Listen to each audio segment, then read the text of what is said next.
Jean chapitre 12. Tu veux le lire, Corinne?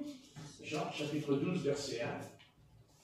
6 jours avant la Pâque, Jésus arriva à Béthanie, où était Lazare qui avait été mort et qu'il avait ressuscité des morts.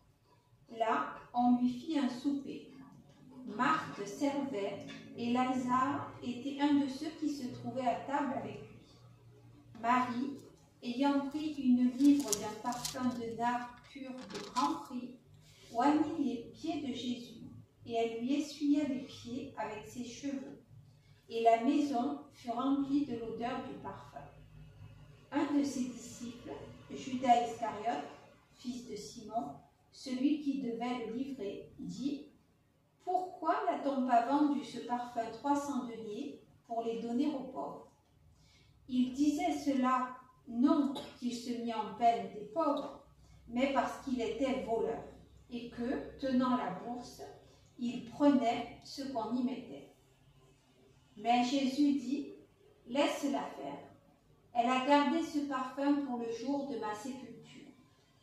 Vous avez toujours les pauvres avec vous, mais vous ne m'avez pas toujours. » Une grande multitude de Juifs apprirent que Jésus était à Béthanie. Et ils y vinrent, non pas seulement à cause de lui, mais aussi pour voir Lazare, qu'il avait ressuscité des morts. Les principaux sacrificateurs délibérèrent de faire mourir aussi Lazare, parce que beaucoup de Juifs se retiraient d'eux à cause de lui et croyaient en Jésus. Amen. Amen. Merci. Voilà. Et bien, pourquoi j'ai lu tout ce chapitre? Parce qu'il y a quelque chose d'important dans cette histoire. On n'a pas besoin d'être prédicateur pour bien comprendre qu'il y a ici un groupe qui aimait le Seigneur, et principalement, il y avait des femmes. Vous voyez, on est tellement attiré dans cette histoire, on retient un événement important, un événement très spirituel, très profond. C'est la résurrection de Lazare. Amen. Ce n'est pas une petite affaire, c'est sûr. Oui, puisqu'il voulait le tuer. Vous voyez que, bon, oui, le tuer, il a ressuscité depuis une deuxième fois. C'est intéressant, ça. C'est intéressant, hein, un sacré message là-dessus. Enfin bon, moi ce qui m'intéresse, c'est que, vous voyez, c'est très important, il y a des femmes autour, il y a les disciples, puis alors on a le traître qui est là, hein, le traître, là il est là. Il est bien là, lui. Il est bien là. Il est bien là, il est bien là. Nous pensons qu'en lisant ça, que les disciples savaient que Judas était un voleur. Non, ils ne le savaient pas. Ils vous disent, mais si, c'est écrit. Non, ils racontent après. C'est après qu'ils racontent l'histoire. Ça n'a pas été écrit pendant que Jésus était vivant. C'est après la résurrection du Seigneur que ça s'est écrit. Amen. Donc on a raconté après que Lazare mettait les mains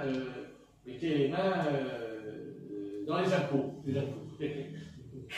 Non, Judas. Judas, ben oui, Judas il prenait l'argent. Oui, c'est dit Lazare. Comment? Non, pas Lazare, Judas. Donc, il avait l'argent, et qui aurait cru, qui pouvait savoir ici que ce gars-là, qui était un disciple du Seigneur Jésus-Christ, c'est un disciple que Jésus a choisi, et qu'il a même oint, puisque c'est ce que dit l'apôtre Pierre. Dans le livre des Actes, il dit que Judas était oint, et qu'il n'a pas au même ministère que les apôtres. Et pourtant, eh bien, ce gars-là, il nous joue la belle comédie du siècle. Parce qu'il joue la comédie, vous voyez, il est là, avec tout le monde, il est parmi les disciples, mais dans sa vie secrète, au fond de lui, c'était un voleur. Mais, attention, il ne volait pas l'argent des païens. Non, non, non. Il volait l'argent du groupe du Seigneur. C'est pas la même chose. C'est pas la même chose. Monsieur se servait. Voyez, le Seigneur l'a laissé faire. Il aurait pu le dévoiler. Il aurait pu le dénoncer.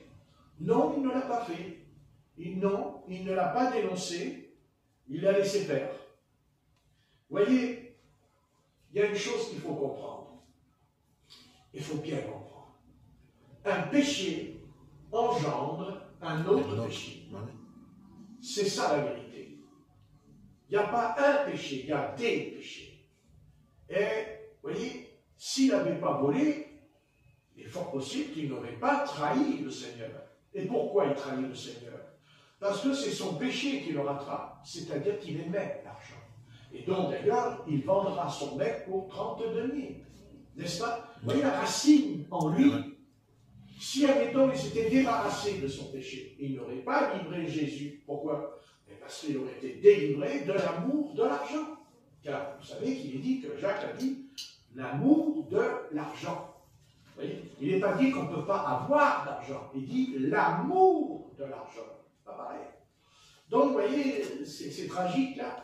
C'est tragique, en même temps, il y a des bonnes choses. Il y a la résurrection, voilà. Mais il y a quelque chose qui est frappant ici. Quelque chose qui me touche profondément. C'est ce petit truc de rien du tout. Vous savez, une petite... Non, mais c'est une formidable histoire. Puis d'un seul coup, au verset 2, là, on lui fit un souper. Oh, c'est très bien ça. On lui fit un souper. Ah oui. Ah oui. Ah oui. Moi, ce qui m'étonne, c'est tout ce qui se passe. Et puis, non, mais dans tout ça, à un moment donné, on fait un souper à Jésus. C'est... Vous voyez, on est toujours rattrapé, toujours on est rattrapé par des choses tellement simples, mais nécessaires. Ça n'a pas l'air comme ça, avec tout ce qui se passe. Mais pourtant, Jésus est comme tout le monde, et bien il mange comme nous. Et oui, il mange comme nous. Il ressuscite Lazare.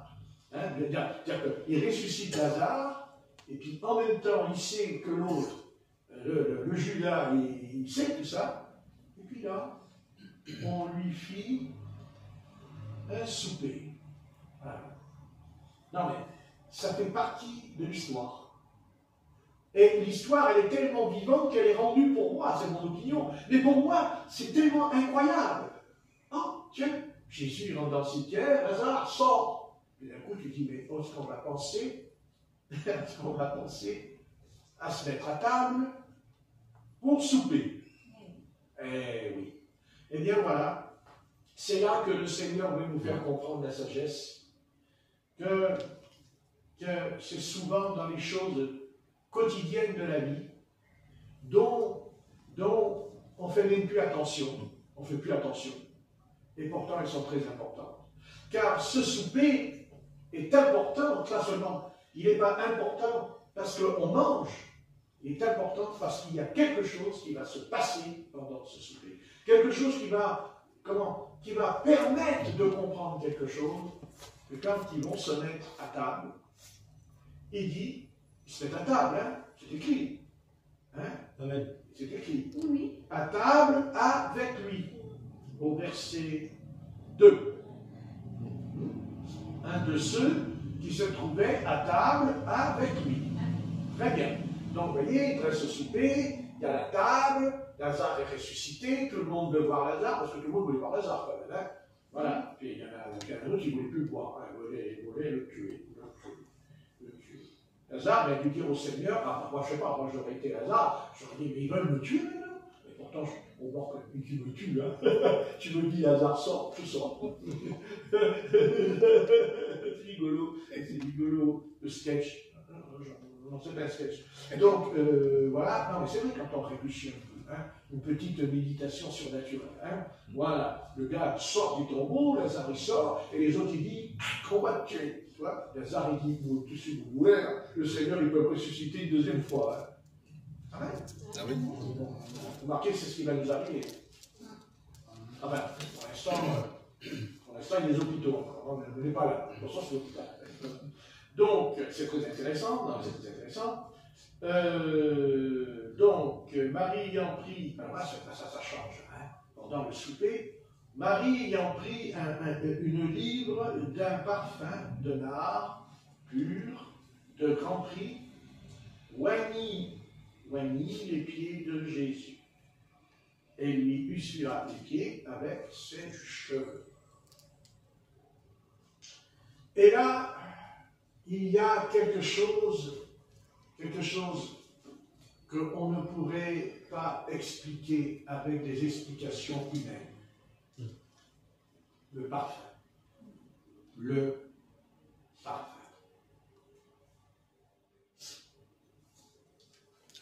Ouais.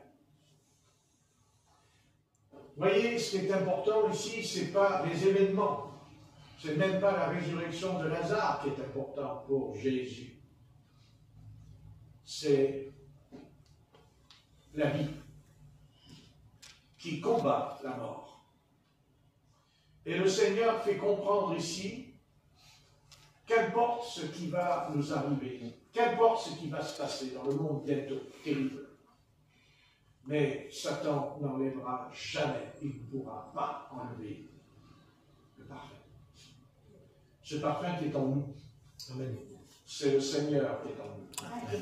C'est-à-dire le Saint-Esprit qui est en nous. Et le Saint-Esprit, ce n'est pas seulement une puissance, c'en est une, puisque c'est écrit dans les Actes, vous recevrez une puissance, et le Saint-Esprit viendra sur vous, et vous serez mes témoins. Et ce n'est pas ça qui est important chez le Seigneur. Vous voyez, quand on est loin, quand on met un parfum sur nous, on n'a pas besoin d'ouvrir la bouche, on n'a pas besoin de parler. Rien du tout. On reste calme dans le silence. Mais on sait que ça sent bon. Ça sent bon. Et nous saurons, et nous le saurons, quand Jésus viendra nous chercher, nous le saurons, croyez-moi. Parce que ce parfum, cette odeur, qu'on appelle l'odeur de vie, l'odeur de la vie éternelle, parce que le parfum, c'est justement la vie éternelle. Et la vie éternelle, pour les théologiens, c'est toujours d'essayer d'expliquer par des versets bibliques, voyez, les cadrer. Mais non, c'est pas ce qu'enseigne Jésus. Jésus, lui, c'est pas ça qu'enseigne Jésus. Jésus, lui, il n'est pas là et il n'y a pas son odeur. Du moment qu'il n'y a pas son odeur, il n'y a rien. Il y a le souper, il y a la résurrection, il y a la foule qui vient voir Lazare à Béthanie. Béthanie, c'est un village. Il y a l'autre, il y a le voleur Judas, il y a tout là. Il y a tout. Mais au milieu de toutes ces choses énormes, il y a le parfum. Et ça règle tout. Et ils pourront essayer de nous faire taire, et ils vont le faire. Ça, c'est sûr qu'ils vont le faire. Ils vont essayer de nous boucler, c'est certain. Parce que il faut quand même bien comprendre, je voudrais savoir depuis quand l'Antéchrist il va être sympathique avec nous. Je ne comprends pas très bien, puisque le terme antichrist veut dire contre Christ. Donc, quand nous lisons là, ils sont contre Jésus, mais ils sont aussi contre Lazare. Et pourtant, Lazare, ce n'est pas Jésus. Et pourtant, ils veulent le faire mourir, comme ici, vous lirez, qui cherchent à faire mourir Jésus aussi. Donc, être en compagnie de Jésus, Amen. Eh bien, c'est être appelé à mourir. Amen. Amen. Hein? Amen. Amen. Appelé à mourir, pas seulement mourir charnellement dans le sang du péché, mais aussi dans l'histoire, comme c'est arrivé déjà au début de l'Église primitive, c'est-à-dire des saints qui ont perdu la vie pour le Seigneur. Vous savez, l'apôtre Jacques n'a pas été épargné quand Hérode a fait mourir Jacques. Mais il ne s'est pas contenté que de ça, il a aussi fait arrêter Simon-Pierre. Et il l'a jeté en prison pour qu'il meure. Mais ce n'était pas l'heure pour lui.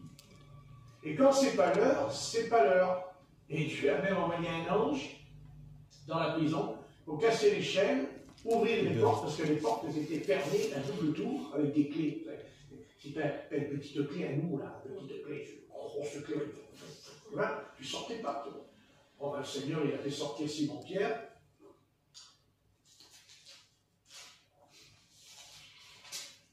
Donc, nous ne devons pas nous inquiéter, qu'importe. De toute façon, ils ne pourront pas enlever le parfum. Ils ne pourront pas.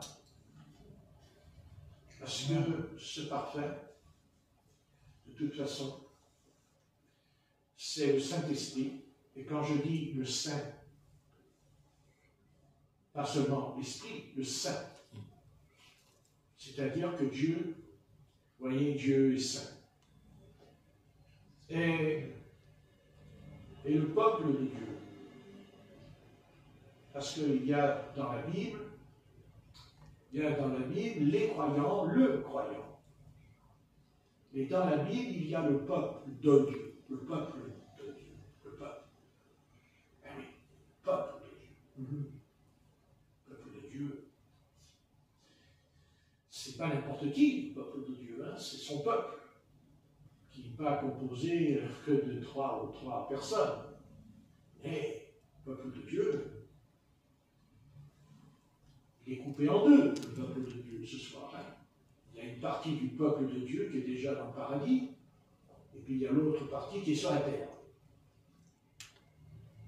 Oh ben oui, ça t'a raison, parce que hein, nous on est bien sur la terre, hein, on est bien sur la terre. D'ailleurs, c'est pour ça que tout à l'heure, on va faire le souper. Un souper. Le souper. Ouais, Seigneur, c'est ça, c'est le parfum, tu sens bon. Voilà, on n'a pas besoin d'autre chose aujourd'hui. Ne cherchons pas trop les grandes choses. Non. Cherchons. Voilà. Ouais, ça sent bon. Ah, ça sent bon. Ça sent pas la bouche de vache, attention. Hein. Mais ça sent bon. Ah oui, ça sent bon. On n'a pas besoin de faire des commentaires, on n'a pas besoin même pas besoin de rendre témoignage. Oh non, c'est ça. Ça dégage. Ça sent. Et c'est exactement ce que le Seigneur va faire. Il va le faire. Il va nous parfumer. Parce que ce n'est pas encore fait. Pas encore. Pas encore. Mais on a le parfum. Oui, on a le parfum. Il est dans le vase. Et le vase n'est pas brisé encore. Parce que le parfum, il sortira que quand le vase est brisé. Quand le vase est brisé. Pardon. On l'a, mais le vase n'est pas brisé. Donc le parfum ne se répand pas dans la pièce. Et dans ce souper, le parfum se répand dans toute la pièce. Ça doit sentir bon, hein, un an de salaire. Ouais. Je comprends. 300 deniers.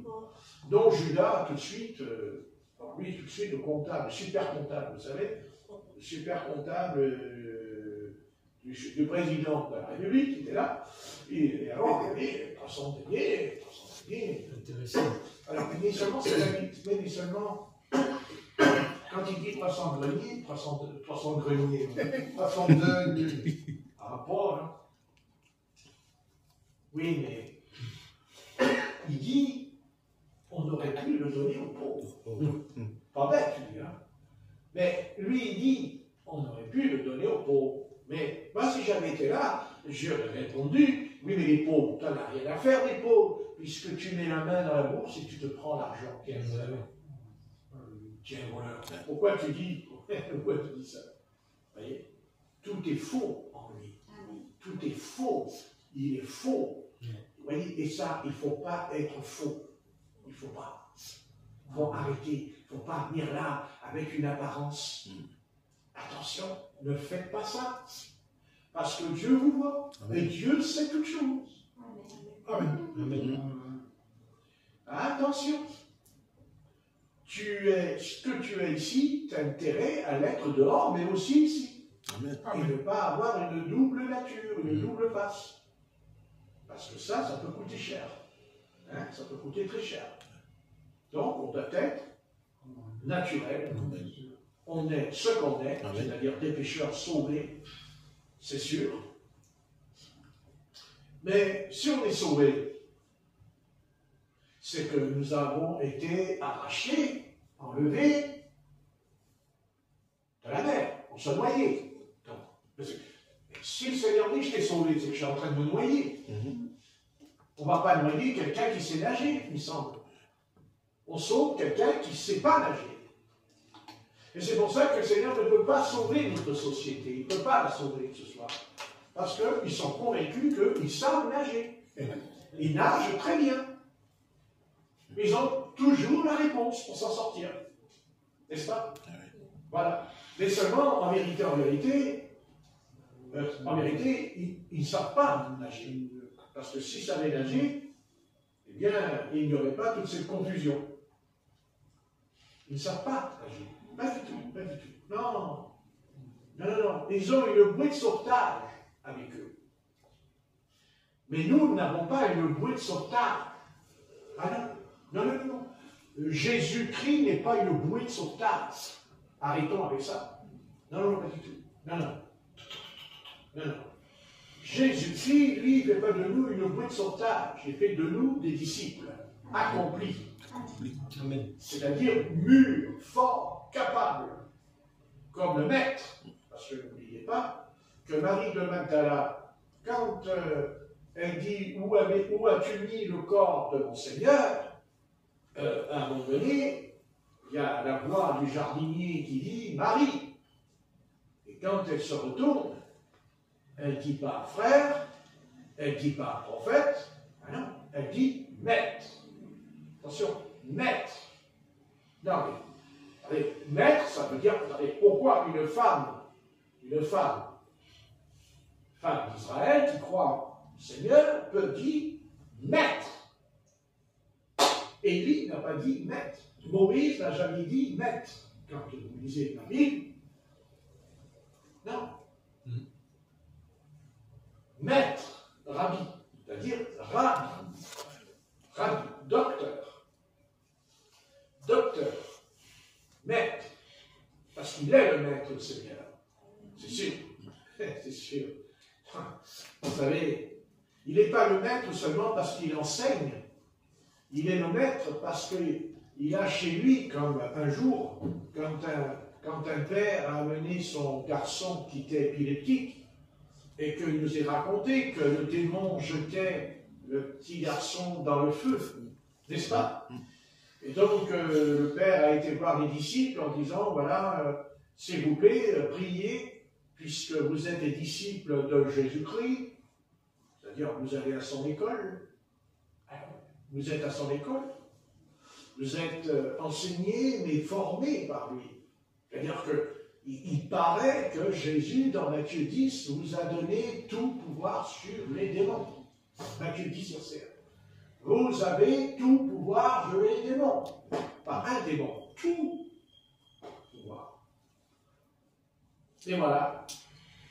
Ben, le pouvoir, il l'avait, mais, il en manquait quelque chose. Qu'est-ce qu'il en manquait?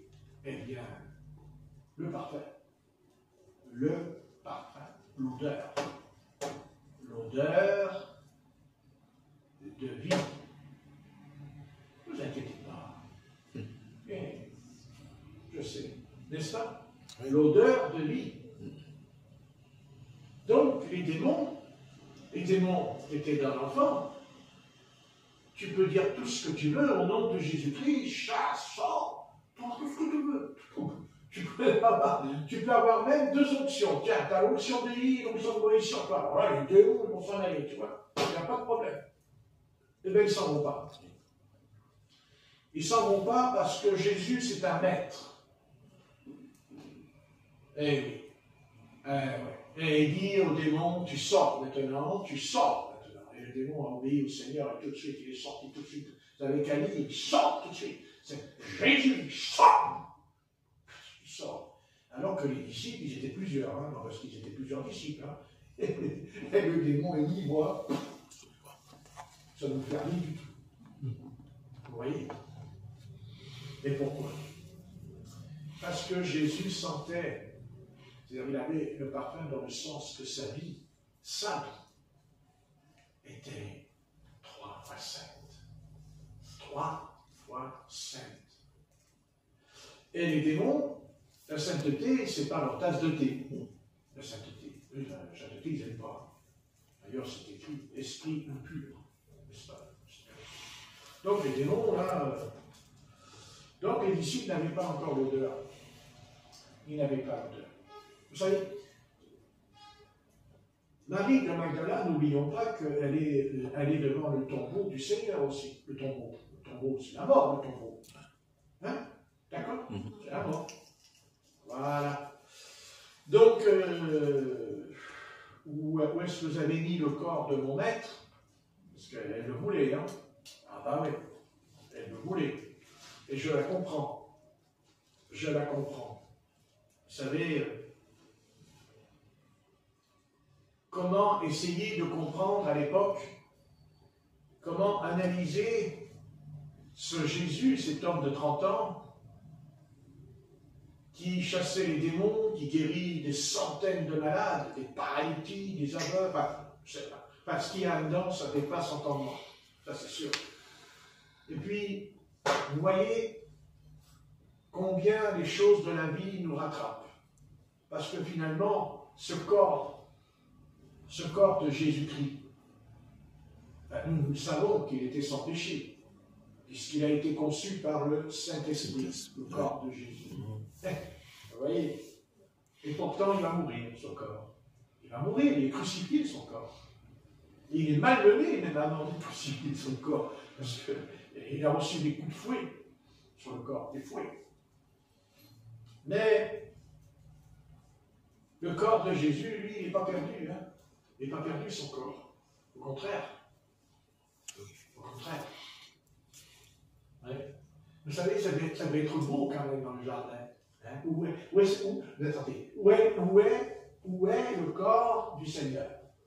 Mais où vous avez mis le corps de Jésus? Puisque j'étais là quand on l'a mis dans le sépulcre. Il était là quand il est dans le sépulcre. Puis d'un seul coup, derrière son dos. Oh non. Derrière son dos. Marie! Raoul! Eh ben oui. Ben, il était vivant. Hein? Ah, ben, il était vivant. Et il est toujours vivant. Amen. Amen. Il est vivant. Il est vivant. Et de toute façon, voilà, Lazare ressuscite. Et nous ressusciterons aussi. Ça, c'est certain. Qu'importe ce qui va nous arriver, ça, nous ne le savons pas encore. Mais ce n'est pas nous. Ce n'est pas nous qui pouvons prévoir ce qui va nous arriver. Personne ne connaît. Personne ne connaît son avenir.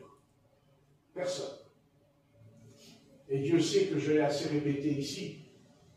Combien de fois je vous ai dit, n'est-ce pas, que dans la journée même, vous pouvez partir. Vous l'avez dit plusieurs fois. Amen. Je crois. Oui. Amen. Si j'ai pas de mémoire. Je sais que ça a été répété beaucoup plus cette année que les autres années. Entre parenthèses, cette affaire ici. Donc vous voyez que ça prend tournure. Oui. C'est pour ça qu'il faut bien comprendre. Si vous voulez, si nous voulons être parfumés par le Seigneur, Alors je vais vous dire comment il faut faire. Il ne s'agit pas de dire il y a le parfum et puis c'est fini. Alors je vais vous expliquer comment il faut faire. Si vous voulez vraiment être parfumé par le Seigneur, je vous dis, oh, c'est pas compliqué. Ah, c'est la seule solution.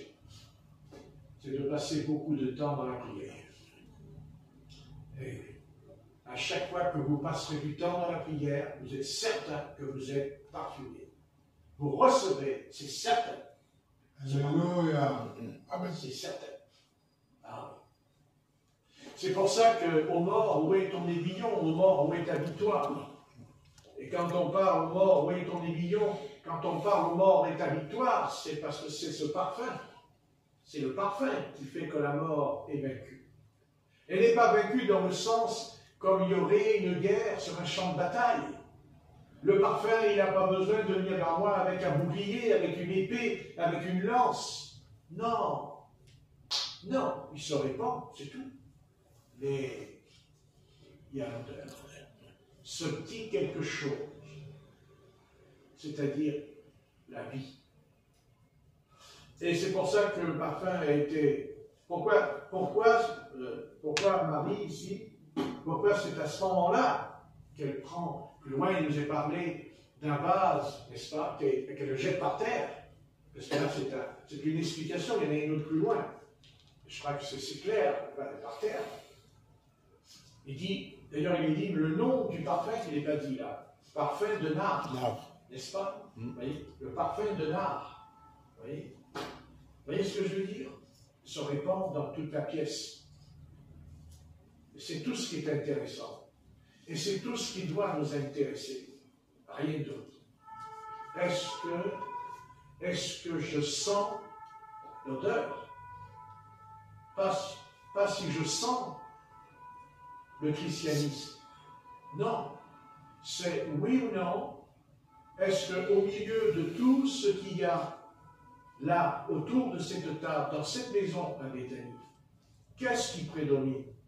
La résurrection de Lazare? Non. Judas? Non. La foule qui vient? Non. Le centre, c'est le parfum. C'est ça que Jésus voulait. Et c'est Marie qui l'a compris. Parce que ce n'est pas les femmes qui ont compris, c'est une femme, et pas n'importe laquelle. Elle a été délivrée de 7 démons. De 7 démons. Vous voyez? Donc nous portons en nous cette petite chose, cette chose que Satan ne pourra jamais nous enlever, que le diable ne pourra jamais, parce que le diable c'est un voleur, ne l'oubliez jamais, c'est un voleur. Vous savez ce que c'est qu'un voleur? Un voleur, c'est quelqu'un qui soustrait quelque chose qui ne lui appartient pas. C'est ce que Judas voulait faire d'ailleurs. Parce que Judas, lui, il a très bien compris que le parfum, ça coûtait 300 deniers. Mais à l'époque, c'était une sacrée somme, 300 deniers. Mais lui, il dit, oh, on aurait pu le donner aux pauvres, comme si lui, il allait donner aux pauvres les 3... Non, mais attendez, vous comprenez, un imbécile celui-là dans le texte. Non, pas du tout. Vous voyez, c'est toujours la même chose avec les hommes. Ils ont le don de l'art de détourner la vérité. Il faut toujours qu'ils trouvent une porte de sortie pour pouvoir faire leur métier en eux. Vous savez, ce qui est important, le plus important, je vais vous dire c'est ça, le plus important, mais le plus important. Moi, j'ai compris, grâce au Seigneur, j'ai compris. C'est pas ce que je fais autour de moi, j'ai compris. C'est ce qu'il y a en moi. C'est ce qu'il y a là, dedans. Là, dedans. Qu'est-ce qu'il y a là-dedans? Et ce qu'il y a là-dedans, vous ne pouvez pas le voir. D'ailleurs, je ne sais même pas moi-même le voir. Parce que nous savons qu'il y a des choses en nous qu'on ne voit pas. Et qu'on les voit des fois 10 ans plus tard. Et nous croyons que ces choses-là, on les a eues là parce qu'on a grandi. Non, c'est pas vrai. Elles étaient en nous dès notre naissance. Mais le temps n'était pas venu. Le temps, il y a un temps. Il y a un temps. Le temps, comme ce soir, c'est le temps pour le frère Pierre d'aller dans ce chemin. Vous voyez, qui aurait cru ça? Voilà. Vous voyez, il rentre dans le temps, il rentre dans le cycle. Vous voyez? C'est son cycle à lui. Il rentre dans ce temps-là. Vous comprenez? Et c'est pareil pour nous. Car rien ne dit que nous aussi, nous n'allons pas vivre cette expérience. Cette année ou l'année prochaine. Ouais. On dit, ouais, mais non, si on pense à ça, on ne s'en sort plus. Mais non, on n'y pense pas, on en est sûr. On est bien sûr. Mais on se dit le plus tard possible. Et il ne faut pas ignorer aussi ceux qui nous entourent. Non, à un moment donné, on est conscient que si ce n'est pas nous, ce sera aussi ceux qui nous entourent. Ah oui. C'est comme ça. Oui. Donc, qu'est-ce qu'il faut faire? Alors, il n'y a qu'une chose à faire. Il n'y en a pas deux, il n'y en a pas trois, il n'y en a qu'une. C'est la seule chose qu'on peut faire. C'est qu'à un moment donné, il faut que notre intelligence, notre esprit, comprenne bien que si nous ne passons pas le temps, dans la prière et dans la méditation de la parole, nous allons tomber par terre. Il ne s'agit pas d'intervenir quand ça va aller mal. Il s'agit d'être capable et d'être prêt à tenir moralement et spirituellement et physiquement. Car la vie est faite, la vie est un fleuve. Pour le monde, est un long fleuve. Pour moi, non. La vie est un fleuve très court. Et dans ce fleuve, eh bien, en tout cas, sur ce fleuve, il y a un navire. C'est-à-dire le nôtre, notre vie. Mais il y en a d'autres autour de nous, des navires. Nos parents, nos familles, ce sont des navires, ils sont autour de nous. Et, bien sûr, vous savez, ce qu'il y a de plus tragique, pour l'humanité, la première, c'est l'ignorance. La deuxième, c'est de savoir que de toute façon, tôt ou tard, la casserole, elle va aller dans la bassine. Elle va faire la vaisselle. Vous savez, la vaisselle, vous connaissez la vaisselle? La vaisselle. Quand vous ouvrez le placard, il y a des assiettes, des couteaux, des fourchettes. Vous faites pas attention, hein, ils sont là. Mais à un moment donné, vous dites, il faut que je mange. Je mange pas que mes notes. Pas la viande. C'est pas des singes. Il paraît qu'on descend des singes. J'en sais rien. Moi, je mange un couteau, une fourchette. Hein. Bon. Donc, je prends des fourchettes, des assiettes, je mets sur la table. Il y en a qui sont en porcelaine. Hein. Nous, on n'a pas des assiettes. Enfin, on a des assiettes quand même. Vraiment, on les achète en carton. C'est pas pareil. Il faudrait qu'à l'Élysée, ils aient des cartons. Tiens, j'aimerais bien leur envoyer un colis. Tiens, monsieur le président, je t'envoie un colis. D'où dedans, on met des assiettes en carton. Dis donc. Oh, du carton, jamais je vais manger des assiettes en carton. Jamais. Ah, non. D'abord, même si on me mettait un gros bon poulet là, qui coûte cher, mais le mettre dans une assiette en carton, je ne peux pas le manger. Ça n'a pas le même goût. Remarquez, moi je répondrai, tu vois, le poulet, moi je vais le manger, et à toi je vais te faire bouffer l'assiette. Oh, tu veux la manger l'assiette, tu vas voir. Alors là, vous savez, quand je parle comme ça, si jamais on tombe dessus, alors là, je vais avoir tous les communistes qui vont dire, oh là, on n'a jamais entendu le prédicateur qui parle comme ça. Il est un peu comme nous quand même. Un peu comme nous. Enfin, il faut aller chez eux pour voir aussi si les assiettes sont. Hein? Exactement. Non, c'est rigolo, mais c'est vrai quand même ce que je dis. Un petit peu d'humour, parce qu'il ne faudrait quand même pas blesser les âmes. Hein? Pas les blesser. Hein? J'aime bien blesser les autres, par contre. Il ne faut pas les blesser. Il faut leur parler gentiment. Il faut prendre des pincettes, vous savez. Monsieur l'élu, vous êtes un élu de la nation. Puis eux, alors, boum, boum, boum. Ils ne vont rien dire. Hein. Ils n'ont pas le droit de s'exprimer. Donc, Jésus, lui, s'exprime. Heureusement. Si d'ailleurs, vous savez, j'étais au courant, vous savez qu'ils vont faire, là, ils vont voter une loi une loi qui d'ailleurs est déjà en place, et nous interdire de s'exprimer. Oui, si. Ah ben écoutez, voilà. Donc d'ailleurs, ils ont commencé en supprimant ces mythes. Vous savez que ces mythes, ils supprimaient, parce qu'ils n'ont pas le droit de s'exprimer. Alors ils ont enlevé la chaîne. Et à la place, ils nous ont mis une chaîne. Une chaîne, vous savez comment? Parlementaire. Alors là, vous avez... Alors, parce que eux, ils ont le droit de mettre une chaîne parlementaire. Et quand je dis une chaîne parlementaire, ça veut dire une chaîne qui s'exprime. Donc, ils vont s'exprimer à eux, leur truc à eux, pas à nous. Nous, on n'a plus le droit de s'exprimer. Ouais, s'exprimer. C'est sûr. Et moi, je dis, il y a une nouvelle chaîne qui arrive. Ah bon? Comment elle s'appelle? C12. C12? Oui. Les 12 apôtres. Ah! Oh là là, qu'est-ce que c'est que ça encore? Les 12 apôtres. Les 12 apôtres. Qu'est-ce qu'ils ont dit, les 12 apôtres? Les 12 apôtres, qu'est-ce qu'ils ont dit? Contentez-vous. Les 12 en même temps?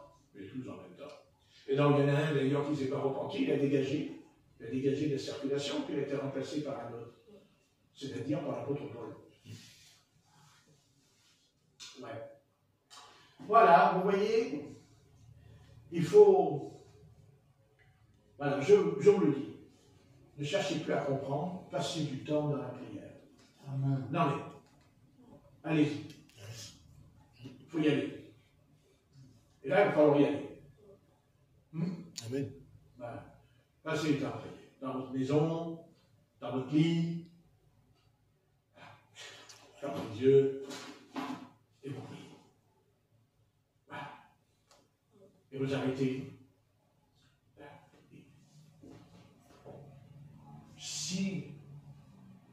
Si les croyants ne prient pas, ils ne seront pas enlevés.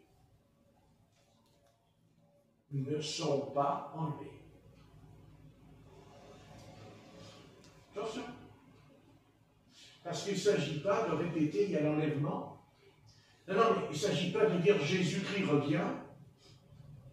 Il s'agit d'avoir l'odeur. Il s'agit d'en avoir le parfum. Parce que le Seigneur enlèvera que ceux, justement, qui sentiront bon. C'est-à-dire la vie, la sainteté. Après, de côté. Parce qu'on peut être sur le chemin, mais on peut être aussi sur le bord du chemin. Et on ne veut pas être sur le bord, mais dans le chemin, pas sur le bord. Alors il faut passer beaucoup de temps dans la prière. Beaucoup prier. Il faut beaucoup. J'ai pas de monde, c'est pas grave. On n'a plus besoin, c'est la fin du monde. Donc, c'est la fin du monde. La fin du monde, tu n'auras plus de monde à la fin du monde. Attends, bien. La fin des haricots, on va dire. Voilà, c'est fini, c'est terminé, c'est foutu. Ils ne vont pas s'en sortir. Mais nous, oui, nous, on va s'en sortir. Nous, on va s'en sortir. On va s'en sortir parce que notre esprit, parce qu'on a un esprit qui a été conçu, formé, forgé, l'esprit dedans, l'esprit dedans. L'esprit qui a été préparé par des années. Parce qu'on n'est pas préparé comme ça au bout de 3 ans et demi. Pas du tout. Des années. Moïse, il a été préparé, mais 40 ans. 40 ans de désert. Ça m'a préparé, mais qu'est-ce que c'est? Vous vous rendez compte? 40 ans. Oh, 40 ans de vie. Le Seigneur, il dit, ouais, j'ai choisi Moïse, il va être mon prophète et tout. Tu sais. L'autre, il dit, waouh, dis donc, si je suis le grand prophète de Dieu. Le Seigneur, il m'a parlé et tout. Ouais, bon. 1 an, 2 ans, 3 ans, 4 ans, 5 ans, 6 ans, 7 ans, 8 ans, 9 ans, 10 ans, 11 ans. Oh là là. L'autre, il dit, ouais, c'est foutu, c'est terminé. Non. Non. Le Seigneur agit en nous par rapport à ce qui nous change et nous transforme. Par contre, pour être prêt, ça, tu es prêt. Mais avant, il y a des années, il y a un temps de préparation. C'est une sorte d'éducation. des années. Et à un moment donné, tu ne sais pas pourquoi, le Seigneur, il dit, c'est bon, ça y est, chut, t'es changé. Hein? Comme il a changé Moïse. Il a changé Moïse. N'est-ce pas? Il a changé Moïse. Amen. Il a changé Élie. Et il a changé Élisée. Changé. Car ce soir, nous sommes d'accord, mais il va se passer quelque chose en nous. Quelque chose d'important en nous. De très important. Je sais que l'enlèvement aura lieu en un clin d'œil. Mais il aura lieu parce que Dieu a préparé les choses en nous. Pas comme ça. Nous savons ces choses. Quand on lit le livre des Actes des Apôtres, le livre des Actes des Apôtres, rien que ce livre. Mais je veux dire, ces hommes-là, qui étaient des pêcheurs de poissons, ils sont même retournés à la pêche. N'est-ce pas? Et pourtant, quand il y a un homme dedans, c'est incroyable, c'est l'apôtre Pierre, c'est Simon-Pierre.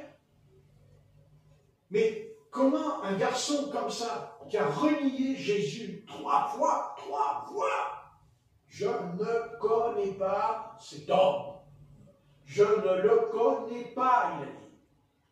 Et pourtant, le jour de la Pentecôte, même avant la Pentecôte, il prend la parole.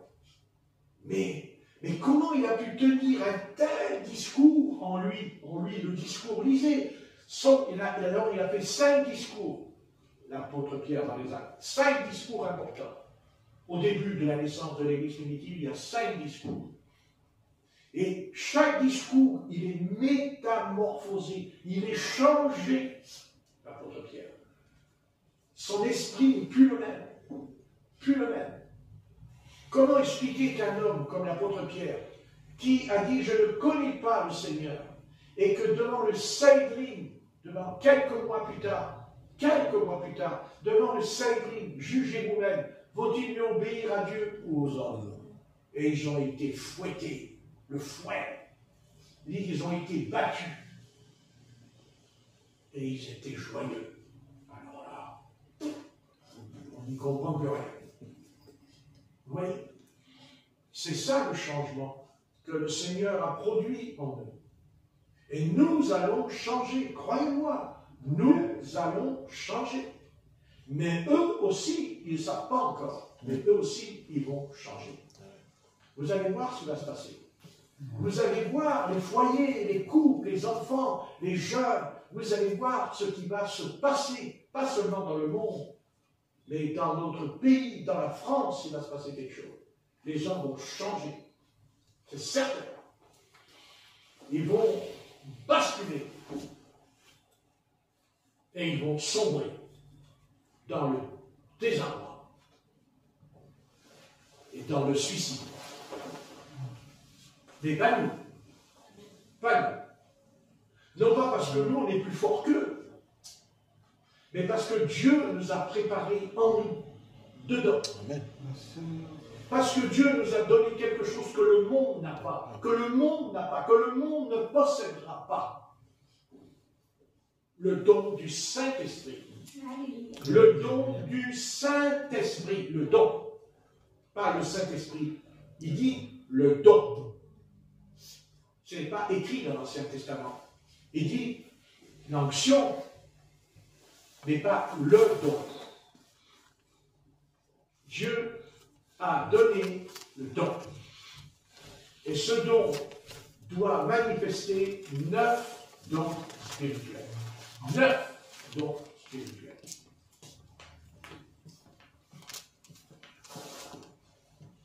Neuf dons spirituels.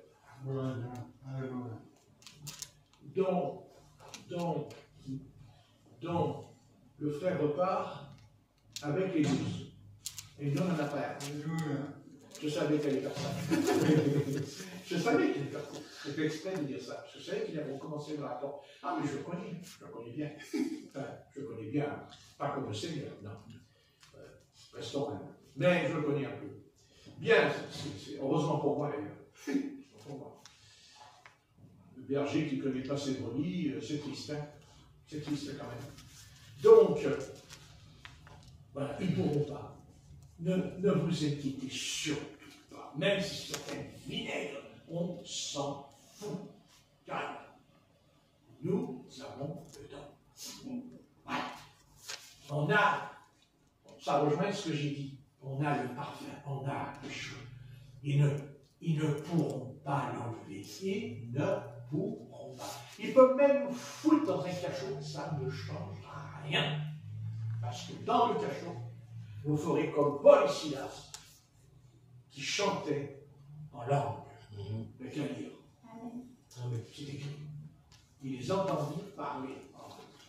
Ça ne changera rien.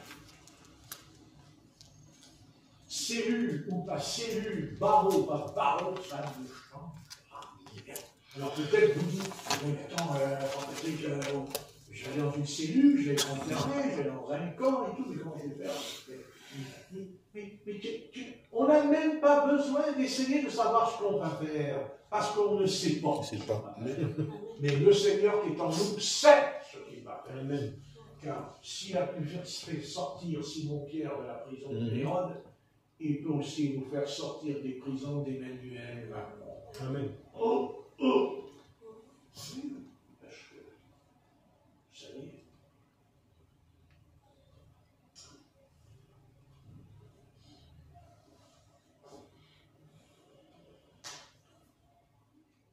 une chose qu'il faut bien comprendre. Autant nous ne savions pas que l'affaire Pierre allait rentrer à l'hôpital le jour même du culte. Ah oui. Ça aussi, ça devrait nous faire réfléchir. Pourquoi le jour du culte? Pourquoi le jour de la réunion aussi? Hein? Réfléchissez. Vous voyez, il y a toujours des causes à effet avec le maître. Bon, on va arrêter parce que là, ça tourne bien comme il faut la toupie, mais repartez dans votre cœur en disant, oui, voilà, je vais rentrer à la maison, mais Seigneur, je te prie sincèrement, je te prie de parfumer mon âme, de parfumer mon corps, de parfumer mon esprit. Seigneur, fais-le s'il te plaît.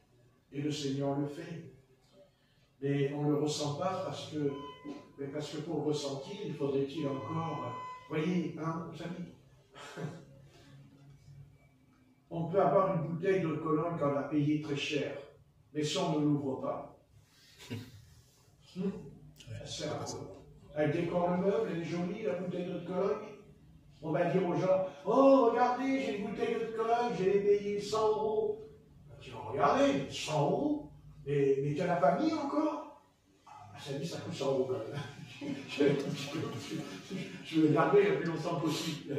Bien sûr. Mais ce qui est important, ce n'est pas qu'elle coûte 100 €. C'est ce qu'elle sent. C'est l'odeur. Amen. C'est ça qui est important. C'est l'odeur. Vous comprenez? Ah oui.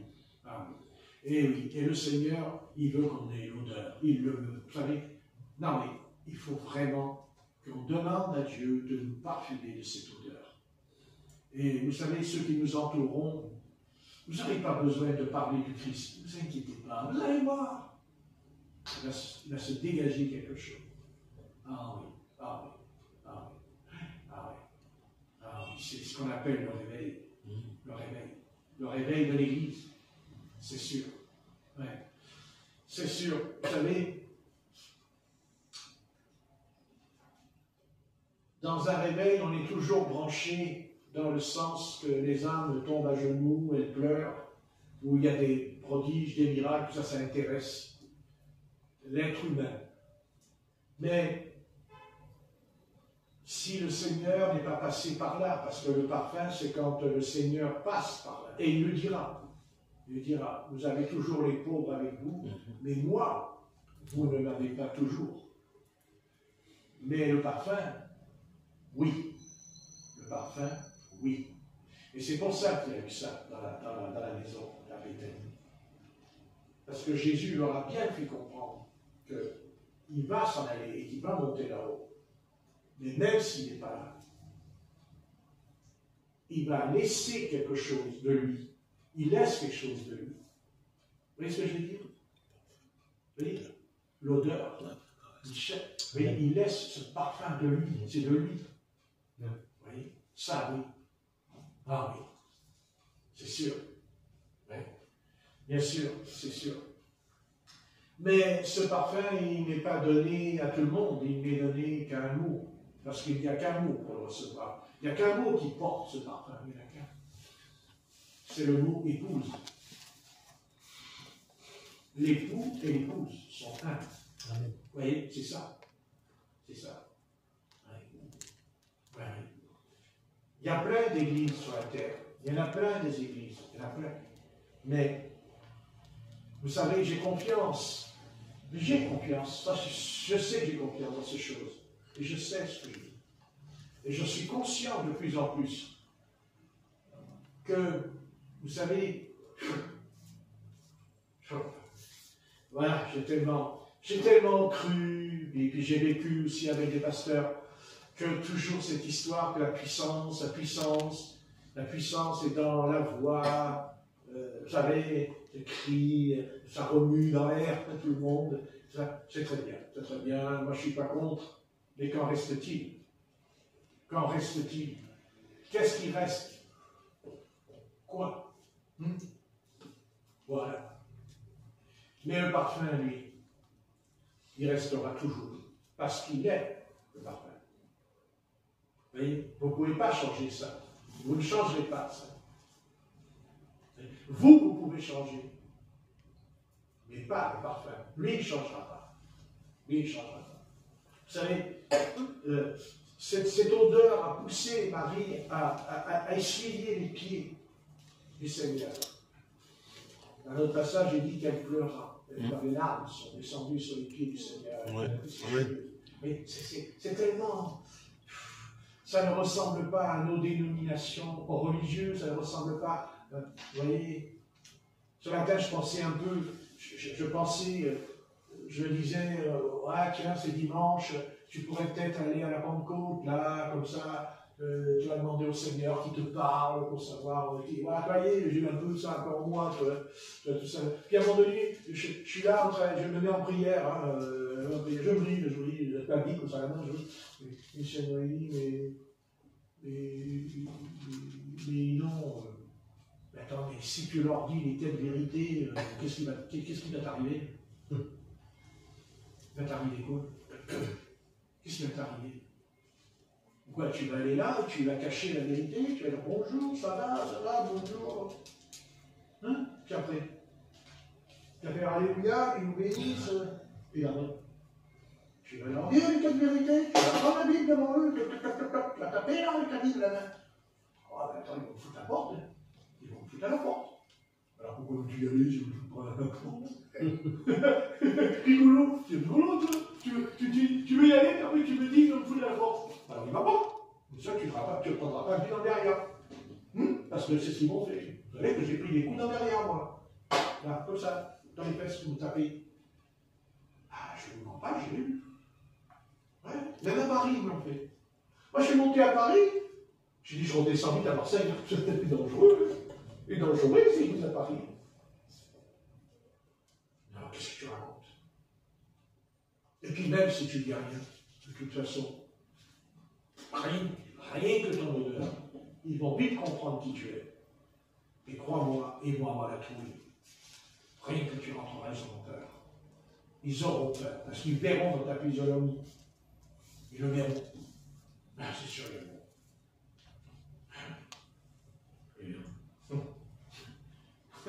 Ils verront que tu n'es pas trinitérien. Ils le verront. Ils vont sentir. Pas comme nous. Pourquoi y aller? Pourquoi faire? Pourquoi faire? perds ton temps. Je crois que j'ai besoin de toi pour me transformer. Il y a longtemps qu'ils m'ont rejeté. Il y a longtemps qu'ils m'ont mis dehors. Crois-tu qu'ils m'ont pas mis dehors? Bien sûr qu'ils m'ont chassé. Ils n'ont que la forme, ils n'ont que l'apparence des choses. Mais il y a longtemps qu'ils m'ont mis dehors. Parce que s'ils ne m'avaient pas mis dehors, ils auraient fait comme toi. Ils auraient déjà pris le baptême comme il faut dans la Bible. Ils auraient obéi à la Bible. Si tu refuses le baptême au nom du Seigneur Jésus-Christ, c'est que tu refuses la Bible. Tu refuses le Seigneur Jésus. Parce que c'est lui qui l'a dit. C'est son enseignement. Amen. Quand les sœurs ne s'habillent pas comme il faut, quand elles portent des vêtements d'hommes, ils m'ont rejeté. Quand elles se coupent les cheveux carrément, le voile, les anges sont dessus. C'est écrit, les anges descendent. Quand elles prophétisent, ils m'ont rejeté. Vous ne voulez pas obéir à la parole, vous m'avez rejeté. Ils m'ont rejeté. Ils ne m'ont pas rejeté aujourd'hui, il y a des années qui m'ont mis dehors. Il y a longtemps qu'ils m'ont mis. Je ne suis plus. Il n'y a plus de chandelier. Tu crois qu'il y a ce chandelier? Mais s'il y avait le chandelier, ils auraient accepté ma parole. Puisque le chandelier est censé les éclairer, c'est la lumière qui éclaire les 7 chandeliers pour être éclairés. Parce que si tu peux déjà être éclairé avec une bougie, les 7, tu es quand même obligé de voir, non? 7. Ouais, quand même. Donc, c'est pas qu'ils n'ont pas vu la lumière. Ils n'en veulent pas. Ils n'en veulent pas. Ils ont fait exactement ce que l'apôtre Jean a toujours dit. La lumière est venue chez les siens, ils n'en ont pas voulu. Amen. Ils n'en ont pas voulu. Pas voulu. Quiconque rejette la parole, quiconque méprise la parole, rejette Jésus-Christ. Parce qu'il est la parole, parce qu'il est le Verbe fait chair, il est le Verbe qui a dit que la lumière soit, et la lumière fut. Ils m'ont rejeté, il me l'a dit, il y a longtemps qu'ils m'ont rejeté. C'est pas parce qu'ils prient, c'est pas parce qu'ils parlent en langue, ça ne veut rien dire. Ce qui compte, c'est pas le parler en langue. Ce qui est important, c'est pas la prophétie. Ça, ce sont des attributs du Saint-Esprit. Non, c'est Jésus-Christ, la parole de Jésus-Christ. La parole qui est prononcée par Jésus-Christ. Et les apôtres ont prononcé la parole de Jésus-Christ. Repentez-vous et que chacun de vous soit baptisé au nom de Jésus-Christ pour la rémission de vos péchés. Et vous recevrez le don du Saint-Esprit. Crois-tu que quand ils vont arriver devant la porte, ils vont arriver devant la porte et ils vont dire, oui Seigneur, je suis sauvé, je t'appartiens. Mais Jésus dira, non, tous ceux qui rajoutent et qui retranchent, sera retranché de l'arbre de vie. On va dire, mais Jésus, il est amour. Mais Jésus, il est amour, il ne peut pas faire ça, Jésus. Ah oui, mais c'est pas ce qui est écrit. Quiconque rajoute, quiconque retranche. Je ne parle pas de ceux qui sont dans l'ignorance. Ceux qui ont ignoré ça, Dieu, il va leur enseigner là-haut. Mais bien sûr, il va les conduire dans un, comment dire, il dit qu'il y a plusieurs demeures. Vous voyez, il va les conduire dans une salle exprès, en tant que docteur, en tant que maître, et il va leur dire. Comme d'ailleurs, il est descendu dans le séjour des morts. Et il a ouvert les portes des prisons de ceux qui étaient décédés dans l'Ancien Testament. Bien sûr qu'il y a quelque chose. J'en suis certain que rien n'est déterminé comme ça. Non, je sais qu'il y a quelque chose après. J'en suis certain. Je sais qu'il y a quelque chose. Pourquoi? Parce qu'il y a les 2 larrons sur la croix, avant de mourir. Avant de mourir, il y a deux, un à gauche, un à droite. Et je pense que ceux qui n'ont pas entendu l'évangile de Jésus-Christ, parce que tout le monde n'a pas entendu l'évangile de Jésus-Christ, c'est pas vrai. Et Dieu, je sais que le Seigneur n'est pas injuste. Et qu'au moment du départ, il y a comme Jésus au centre, et il y a la croix. Et il y a ceux qui disent oui, et ceux qui disent non. Ça s'appelle, c'est un nom ça s'appelle être sauvé au travers du feu, dit le texte, apôtre Paul. Mais ceux qui savent, non, pas ceux qui savent, pas ceux qui ont appris, ceux qui ont entendu la parole. Ils ont entendu la parole. Vous voyez, et les plus qui sont coupables aux yeux de la parole dans ce siècle, je parle de ce siècle, je ne parle pas des autres siècles, mais dans ce siècle, car n'oubliez pas que chaque croyant, chaque pasteur, chaque dirigeant spirituel sera jugé selon son siècle. Parce que la parole a été révélée étape par étape dans chaque siècle différent. Le baptême au nom de Jésus-Christ a été déclaré, enseigné dans le premier siècle de l'Église primitive, à la naissance de l'Église. Et on sait que Satan est venu, et avec les siècles, il a détourné l'Église de la vérité. Mais en même temps, le Seigneur, dans chaque siècle, il a envoyé une portion de lumière. Il a envoyé la lumière avec Luther, Jean Calvin, John Wesley. Je ne parle pas de l'homme, je parle de la lumière qui était en eux. Mais Luther n'a pas apporté la lumière sur le baptême d'eau, puisqu'il baptisait encore les enfants. Mais il a apporté une lumière. Repentez-vous, mon juste sera sauvé par la foi.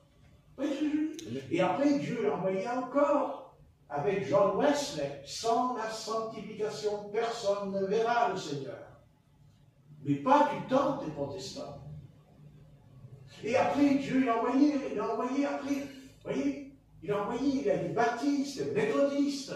Et jusque, vous voyez, là, Dieu, il a envoyé la puissance du Saint-Esprit dans les années 40, après la Deuxième Guerre mondiale. La puissance du Saint-Esprit a soufflé sur les nations avec le grand ministère de guérison et de délivrance.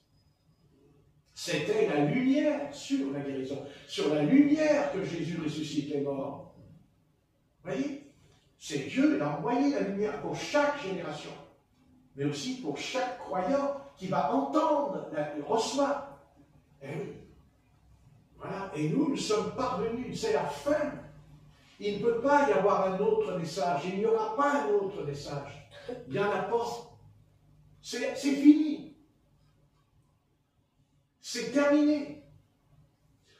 C'est fait. La seule chose qui va arriver, c'est que le Seigneur viendra enlever l'épouse. Il viendra chercher son épouse.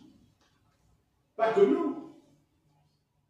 Pas que nous qui sommes restés sur la terre. Paul dit, nous qui sommes restés sur la terre, nous qui sommes vivants, nous ne mourrons pas tous. Mais il va enlever l'épouse des 7 âges de l'Église. Il y a 7 âges. Il était sûr, il va les enlever de chaque âge. Dieu a envoyé une portion de son esprit, il a envoyé une portion de la lumière. Et tous ceux qui ont accepté la lumière dans leur âge dans lequel ils étaient, les croyants de l'âge de Luther ont accepté. Et dans l'âge de John Wesley, ils ont accepté, mais ils n'ont pas tous accepté. Pas tous. Une poignée, un reste. Vous comprenez? Et nous avons accepté vraiment cette chose en nous. C'est sûr. On se dit, oh, on a été baptisé au nom de Jésus-Christ. Ouais, bon, qu'est-ce qu'on a de plus?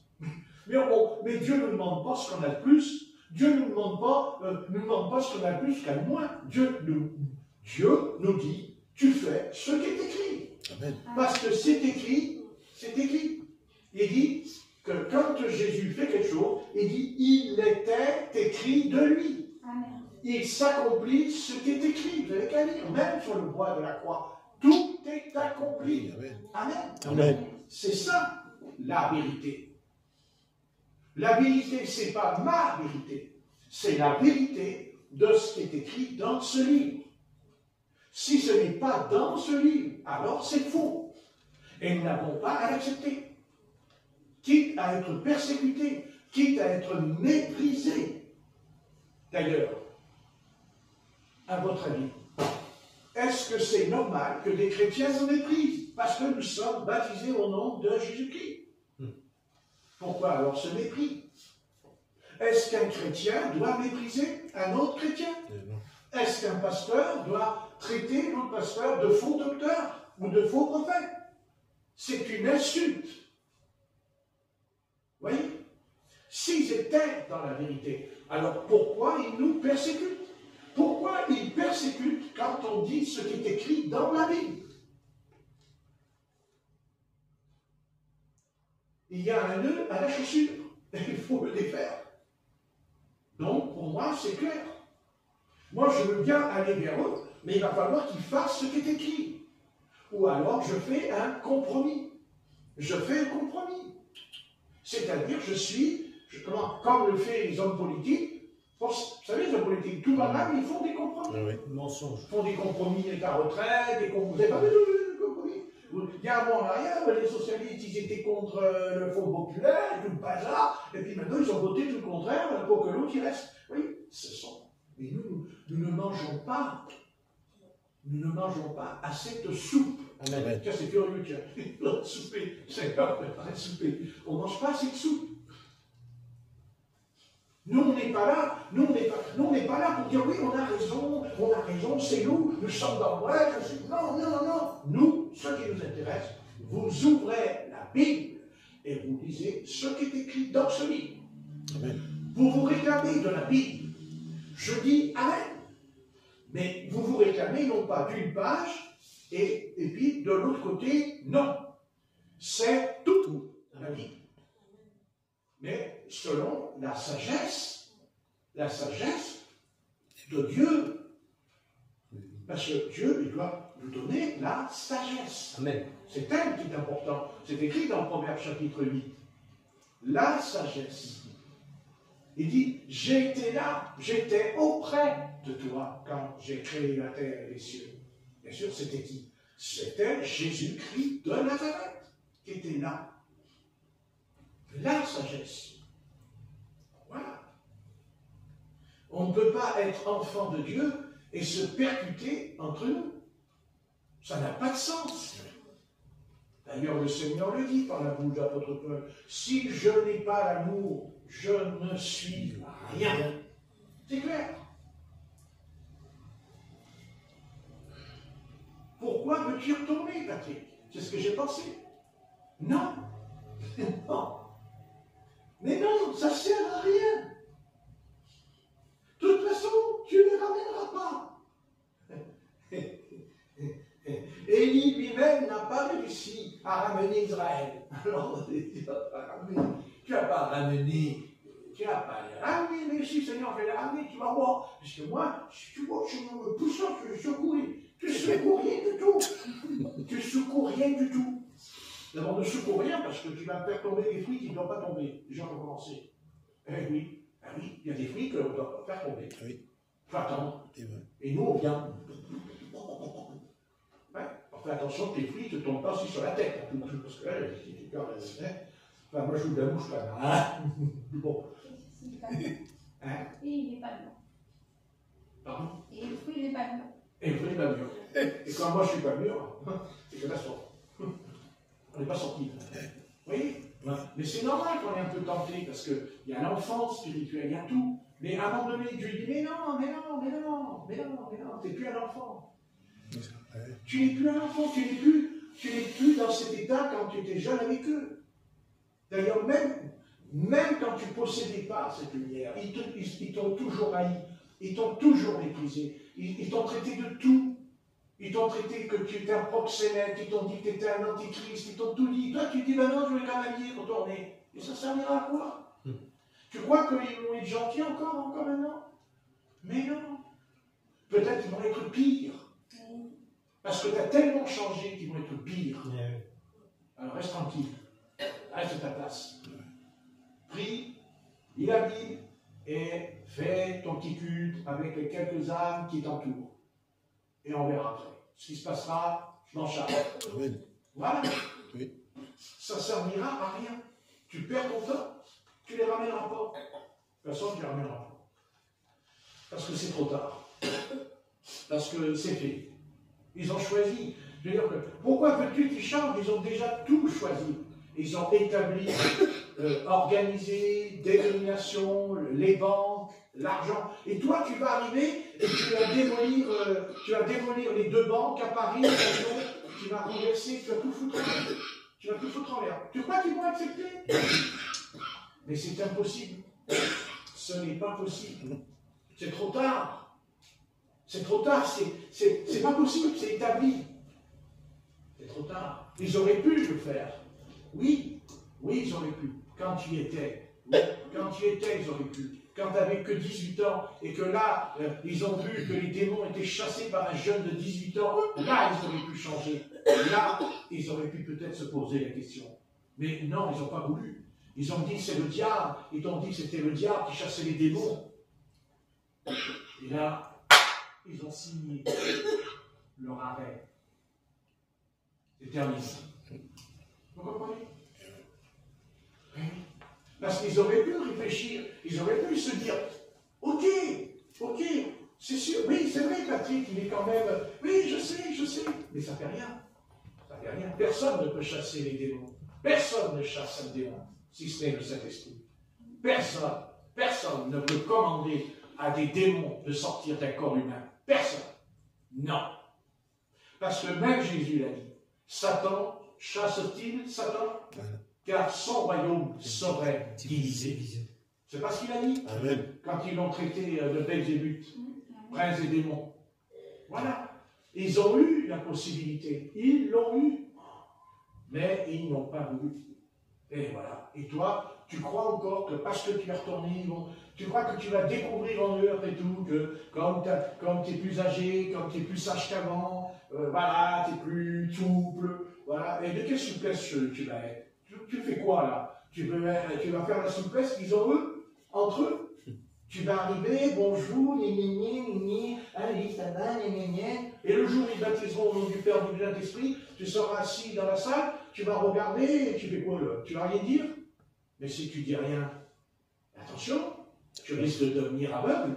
Je vais t'aveugler, moi, par rapport à ça. Parce que tu vas glisser, tu vas mettre les pieds dedans. Et un jour, tu diras, comme disait le pasteur Dominique Barbuy, moi, il m'avait dit, les deux sont valables. Il s'est pas fatigué, lui, pasteur Barbuy. Je dis ça parce que Jean, il le connaissait. Ouais, pasteur Barbuy, je lui ai dit, mais frère, il m'a dit, ah, mais non! Alors, tu sais ce qu'il faisait, Barbuy? Il baptisait les deux. C'est-à-dire qu'il disait au nom du Père, du Saint-Esprit, et après, il disait au nom de Jésus-Christ, il faisait. Et il est bon, lui. Ah, il est bon. Très bon. Voilà, c'est grave. C'est grave parce que, non mais attendez, c'est l'un ou l'autre d'après Jésus-Christ. Et il m'a dit, moi je fais les deux. Il m'a dit, c'est pareil, il m'a dit, c'est la même chose. Non, c'est pas la même chose. Non. Et non. Et quand je lui en ai parlé dans la cuisine, il m'a donné des coups dans les genoux sur la table, il m'a frappé ici les genoux. Parce que son épouse, elle m'a dit, écoute, non, tu vas m'expliquer, toi, ce que c'est que le baptême au nom de Jésus, parce que moi, je veux savoir si c'est vrai ce que tu dis. Et là, les genoux, elle tapait tes pieds ici, là, ici, me tapait très fort. Et après, il m'a dit, si tu continues, je te balance par la fenêtre, il m'a dit. Dominique Barbuy m'a dit ça. Et lui, il sait, il connaît. Tu n'as pas cru? Non. Ah. Et pourtant, il était gentil quand même. Ouais. T'es quand même un brave homme, Dominique. Mais son épouse, non. Son épouse, ça s'appelait André, elle dit non, je veux savoir. Elle a dit, moi, vous savez ce qu'elle m'a dit? Elle m'a dit, je veux même que tu m'expliques qu'est-ce que c'est que la semence du serpent. Elle m'a demandé à moi, qu'est-ce que c'est que la semence du serpent? Dans le jardin. On est dans le jardin chez lui. Elle voulait savoir. C'est bien. Mais lui, il a empêché. Il a empêché. Donc, c'est pas elle qui va être coupable, c'est lui. Pas elle. Lui. Vous voyez? Et c'est ce que Jésus dit, vous empêchez. Il a dit, Jésus, vous empêchez les âmes d'entrer dans le royaume de Dieu. Il leur a dit aux pharisiens. Hein? Vous empêchez. Vous n'avez pas lu ça? Donc n'empêchons pas, au contraire, il ne faut pas empêcher. Non, il ne faut pas faire ça. Alors on va arrêter parce que ça clôt. Seigneur Dieu,